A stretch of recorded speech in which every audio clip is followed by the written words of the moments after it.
முதல் கார்ட்டூன் வந்து பிரதிபா பாட்டீல் இருந்து ஆரம்பிக்கலாம். முன்னாள் ஜனாதிபதியா இருந்தாங்க பிரதிபா பாட்டீல். நிறைய வெளிநாடுகள்லாம் போயிட்டு வருவாங்க. அதை வச்சு இந்த கார்ட்டூன் வந்து வரையப்பட்டிருக்கு. நிருபர்கள்லாம் வந்து கேள்வி கேட்கிறாங்க.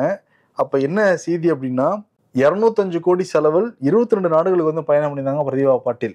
அது அவங்க என்ன சொல்றாங்கன்னா, ஒரு ஃபிளைட் பின்னாடி நின்றுகிட்டு இருக்கு, அதுக்கு பேட்ஸ்மேன் மாதிரி கையில பேட்டை வச்சுக்கிட்டு பிரதிபா பாட்டீல் இருந்து இன்னொரு இந்தியர் இந்த சாதனையை முறியடிப்பார் என்கிற நம்பிக்கை எனக்கு உண்டு அப்படிங்கிறாங்க.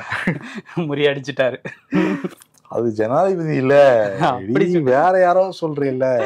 ஆமா ஆமா, இந்த ஏன்னா சாதனைங்கிறது கிரிக்கெட் பேட்ஸ்மேன் சொல்லுவாங்க, இந்த சாதனை இன்னொரு கிரிக்கெட் பேட்ஸ்மேன் முறியடிப்பாங்கன்ட்டு. அந்த மாதிரி வந்து இன்னொரு இந்தியர் முறியடிப்பார் அப்படிங்கிற மாதிரி சொல்லியிருக்காங்க. இன்னொரு கார்ட்டூனுமே வந்து பொருத்தி பார்க்குற மாதிரி ஒரு கார்ட்டூன் தான் அடுத்ததுமே. இந்திரா காந்தி பிரதமராக இருந்தப்ப போடப்பட்டது. மத்திய அரசு வலுவுள்ளதாக இருக்க வேண்டியதுதான், அதுக்காக இவ்வளோ வலுவாங்கிற மாதிரி இவங்க காங்கிரஸ் ஆளாத மாநிலங்கள்ல வந்து மாநில அரசுகளை வஞ்சிக்கிறாங்கிறத ஒட்டி இது போடப்பட்டது.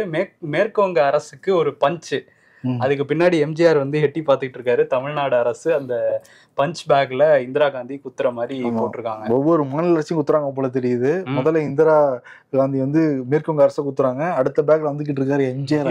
எந்த மாதிரி குத்துறதுன்னு பாத்துக்கிட்டு இருக்காரு.